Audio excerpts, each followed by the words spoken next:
So, part of tonight is we want to shine a light on really cool things going on in the community. So glad that Lindsay, and by the way, she was doing a door prize, but she's selling 731 stuff up front, hats and all that cool stuff. And then the mustard store is here, which is owned by Develey.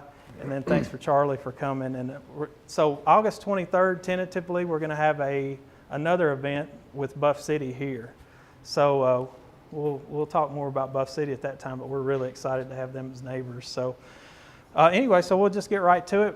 I'll talk a little bit about Develey, and then we're going to bring Mr. Durach up and have a few questions, and then we'll have questions from the audience after that. But feel free to hang around after. So Develey was founded by Johann Conrad Develey in 1845 in the city center of Munich, Germany. And 9 years later, Mr. Develey invented the original Munich sweet mustard. As y'all know, or as you may know, Munich's in the southeastern state of Germany called Bavaria, so there's a lot of famous things from Bavaria. But I guess it makes us all Southerners, right? So we have that in common. We also have a heavy accent. Yeah, we all have that. So Bavaria is not only home to Develey, but also home to Oktoberfest. And Develey, really cool tie-in is Develey is one of the official partners and the official mustard supplier for Oktoberfest. And they have been since the 1850s, if I'm right. It's a long time. To put some of these dates into perspective, so Dyersburg was founded in 1825. And I did my homework, Danny Walden, wherever he's at. There's no structures in Dyersburg that date back to 1845. So this company is older than any building or anything here. So it's kind of neat to have a company in business for 170 years. Develey has 17 sites in Europe and now one plant in Dyersburg, Tennessee. It's the first in the U.S. They're the leading producer of mustards, dressings, and condiments in Europe. And a really cool thing is they're the leading distributor or exclusive distributor for Tabasco and Gatorade in Europe. So I thought that was pretty cool. So in 1995, Michael Durach joined the family business Develey.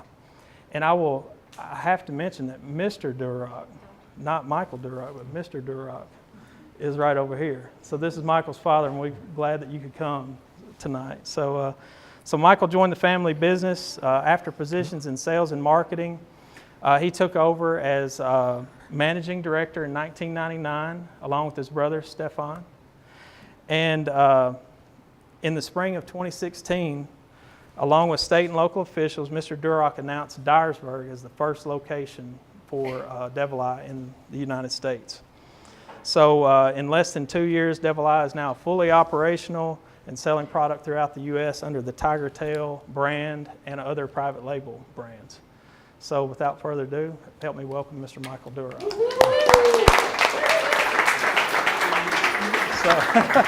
Thank you. Glad you could be here. Thank you.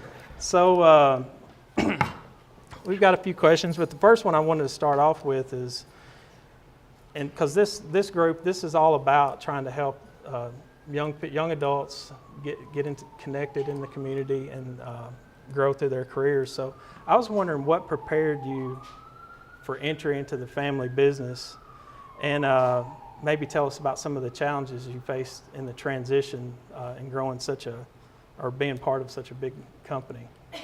Maybe because I was raised with pickles, sauerkraut, and mustard. No.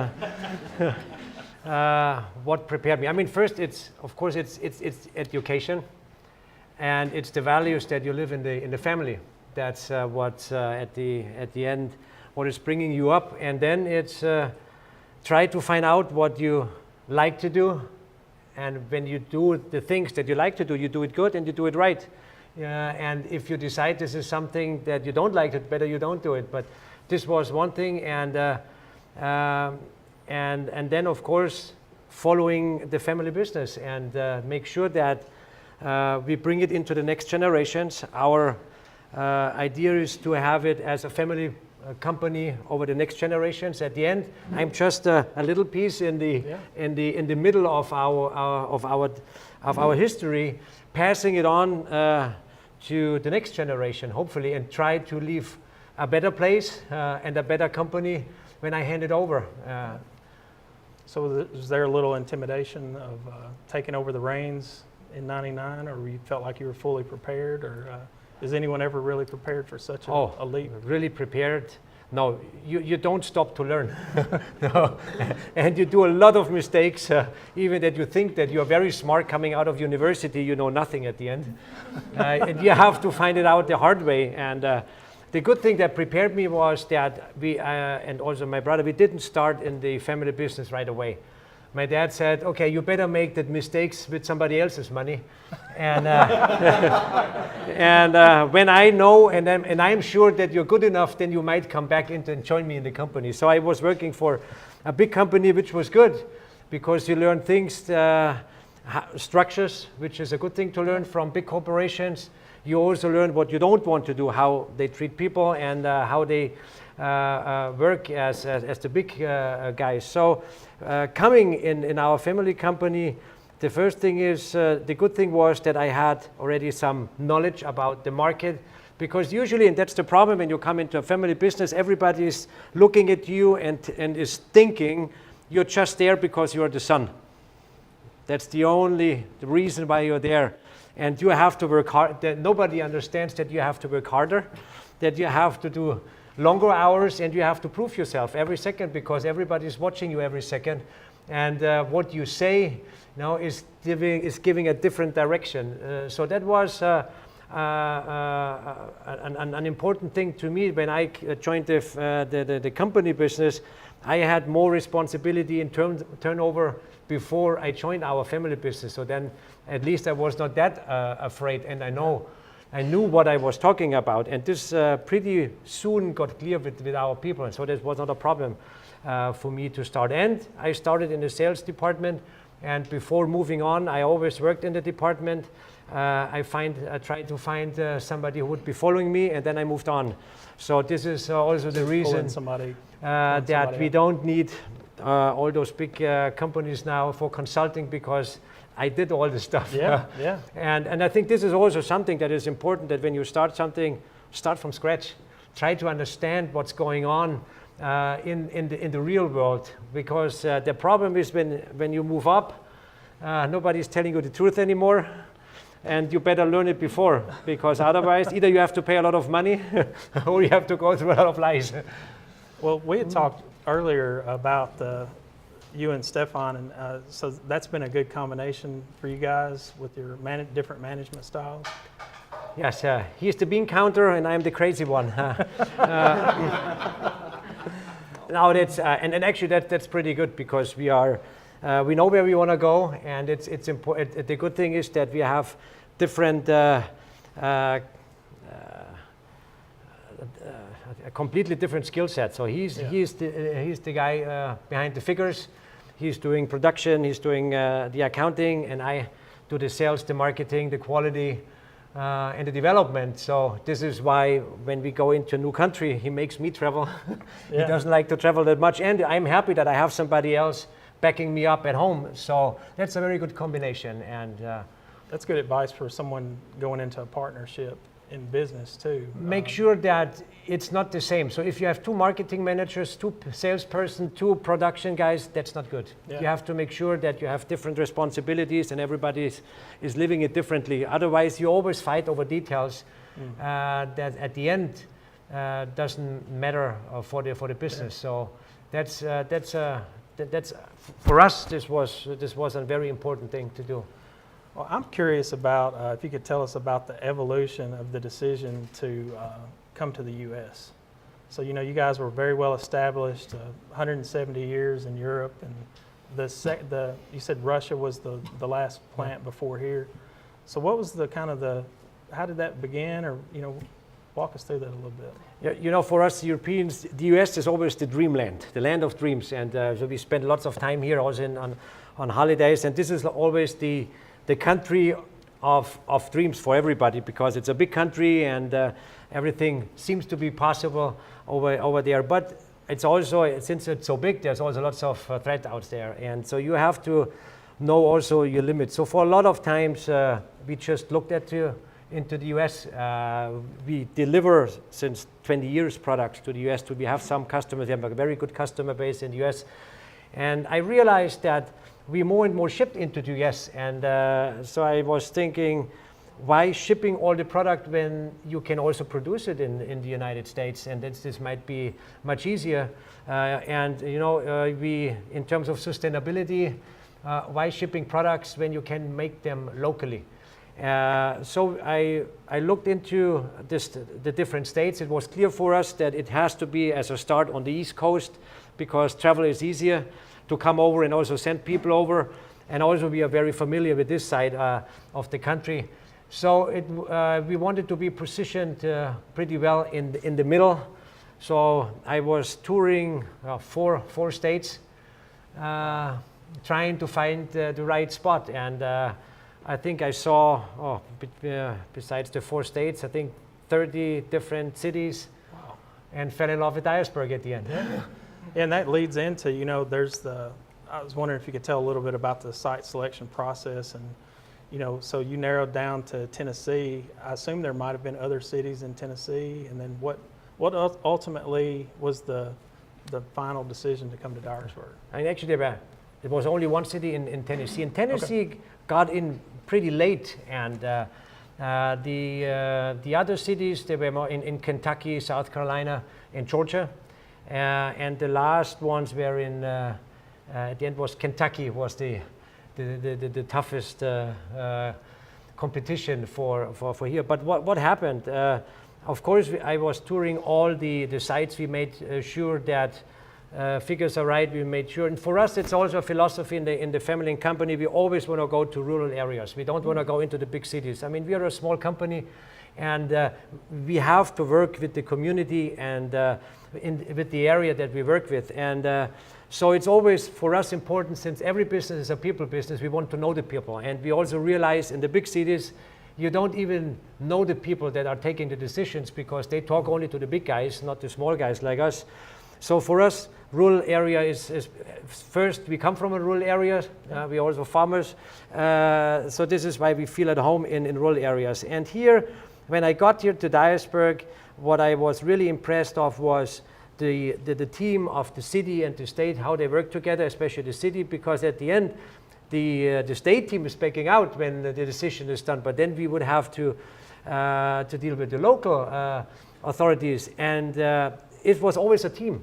Yeah. And in a lot of the other cities that I saw, you talk to one person or the other one, or maybe just the mayor, but at the end it's always a team. And this was from the beginning, was here, and we were really, the welcome was incredible, and I had a very good feeling that whatever we have, and when you have a business, there's always challenges coming off, and I had a really good feeling. The second thing was, when I was driving through to Dyersburg, at the end, I'm always like to see where our people are living, because we will be having a lot of people, hopefully a lot from the area, but also people that will be moving down here.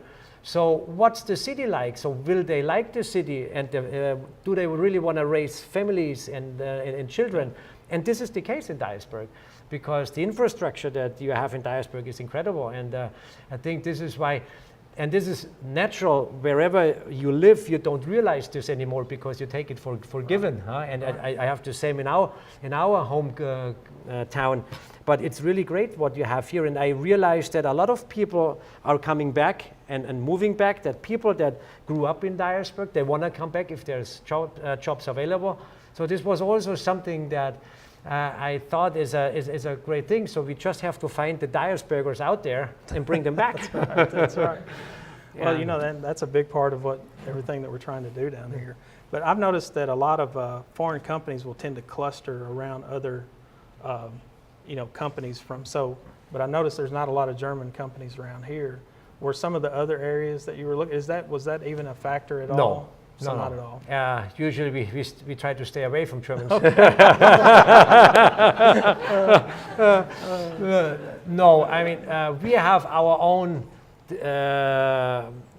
things that we look at, and it's the infrastructure, it's logistics that we look into. Of course, as a production company, you look into wastewater, and there's always the point where we have to mix here, because we don't want to create more trouble in a city as it is. So we want to add something to the city. We want to add something to the community. So if you come in there and you're always on the list that people have problems with, so we don't want to do that. So this is why what we're looking for. Of course, what kind of potential workforce we have, what are in terms of commuting in and out, where are close airports, things like that. But this is not the major thing. At the end, it's about the people, because we have a philosophy that we don't have any expats running any of our sites or countries.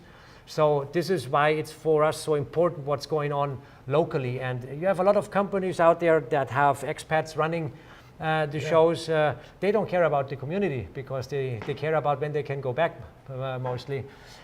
So this is why we have such a strong hold on a community, any community where we are. And we have employee number 1 standing over here. Yes. And a lot of the team tomorrow. Is here tonight.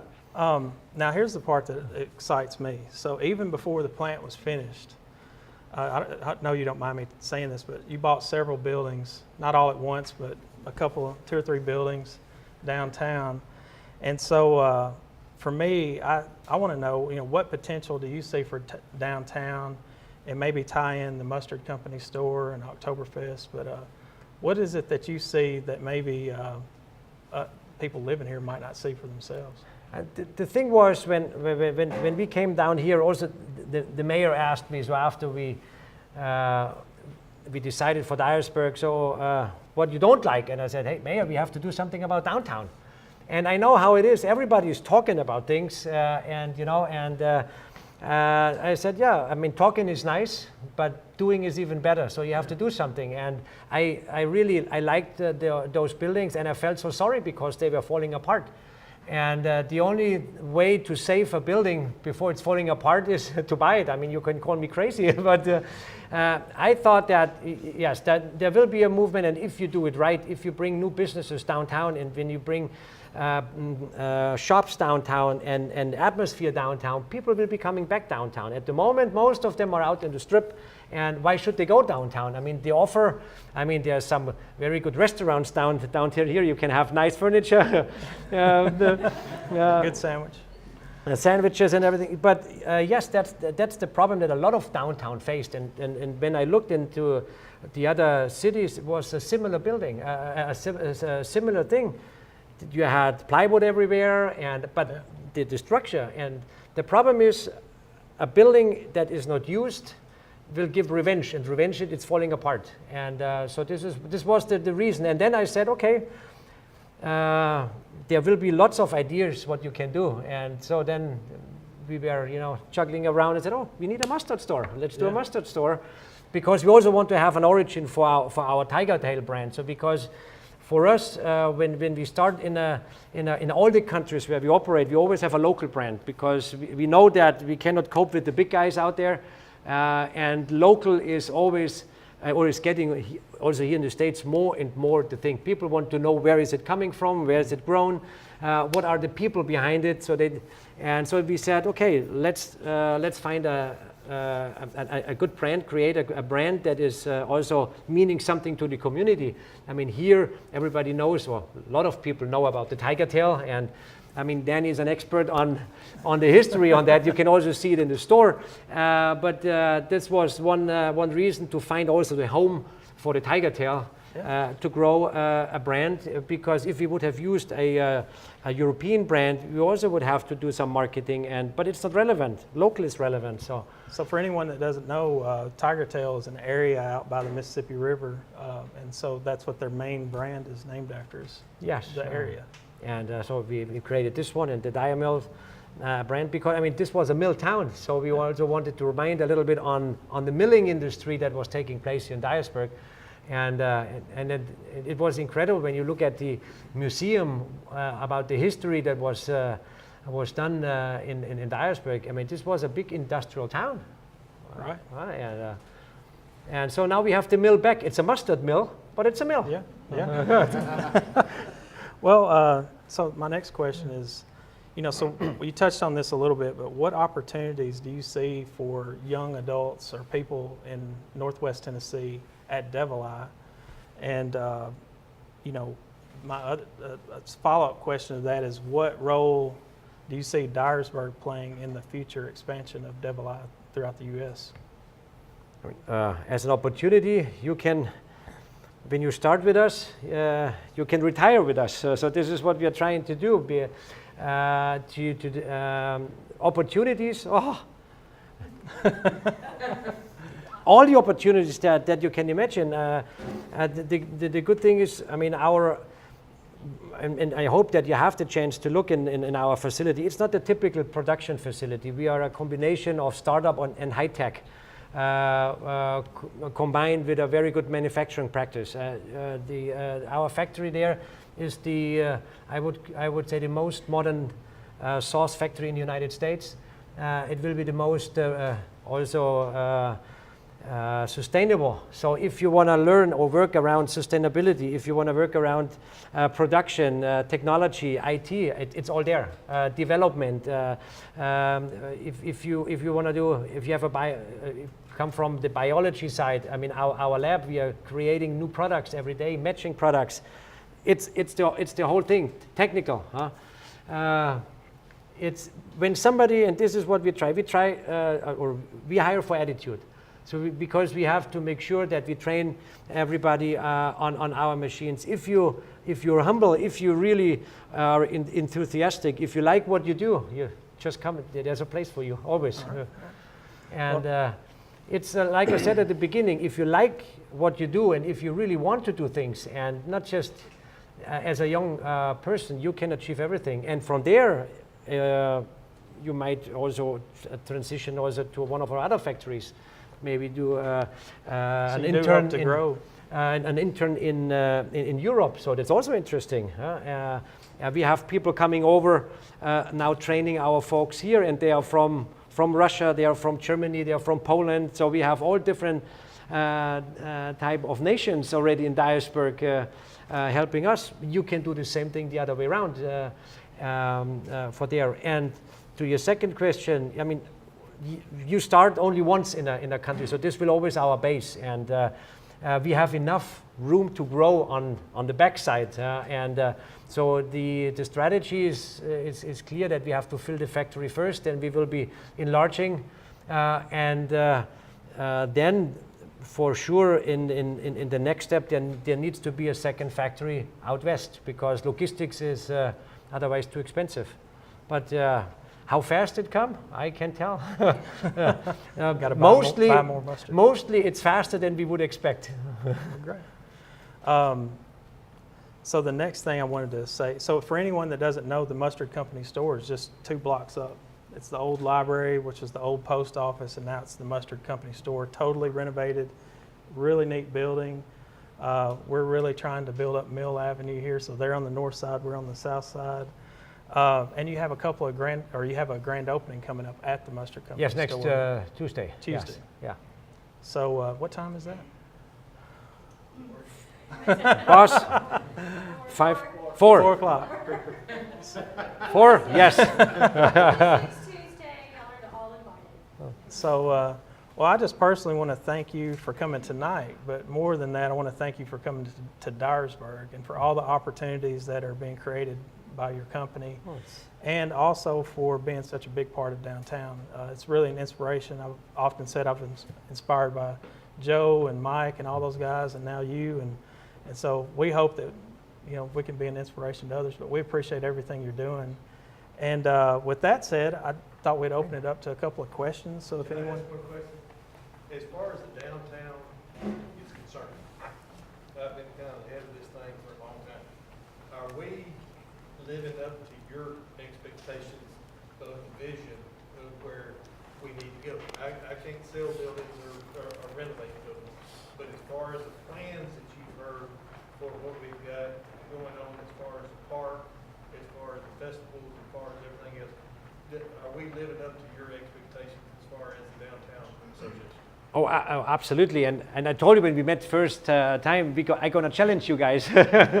And I mean, yes, absolutely. And I think it's these little pieces. We have to do it step by step, and you cannot rush it overnight. I think it's adding one piece after another. I think the grant that we got for the area down here on the farmers market is a great thing that we have. And also, I mean, this is why we said let's create something for people coming back downtown. So this is why I said let's do the Oktoberfest.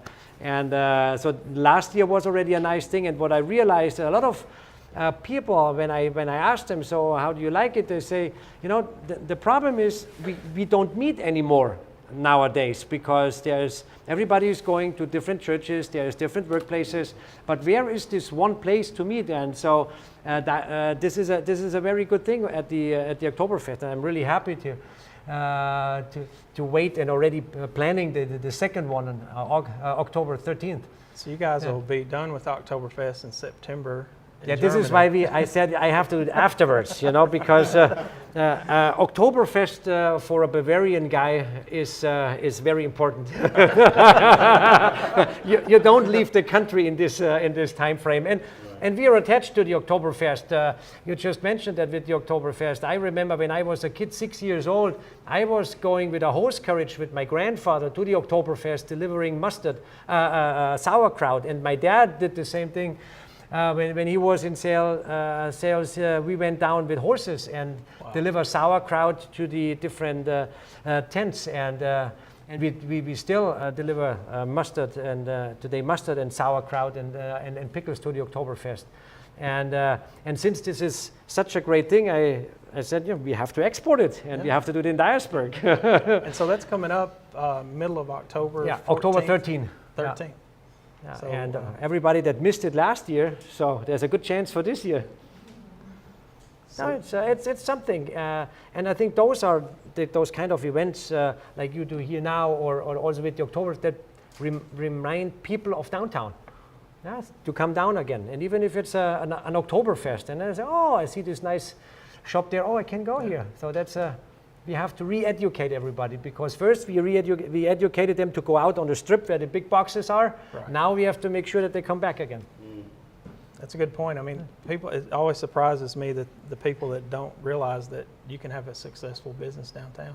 And so people are, Joe, and they always say Joe and Mike and their families saved downtown. And now that we're trying to build on top of what they've saved, because if they had left, you know, it might be a different story down here. So this is why everybody is a piece, and whoever does something downtown is a piece of the things, and so it's great that we have somebody like you that is also pushing it from the IT side, because you have to go through the new media. We have also to make sure that the young people learn about it, because they don't read the newspaper anymore. They are on Twitter, and those all. And Pinterest and Instagram. So this is what you have to do. Facebook. I mean, when you talk about Facebook, when I talk to my kids, they tell me, "Hey, Facebook? This is for old people, Dad. You're on it." So I mean, and the first step is just coming out to an event like this. So I just want to thank everybody for coming out tonight, being a part of downtown and where we're headed. And thank you. Oh, thank you. Oh, we didn't get to show that.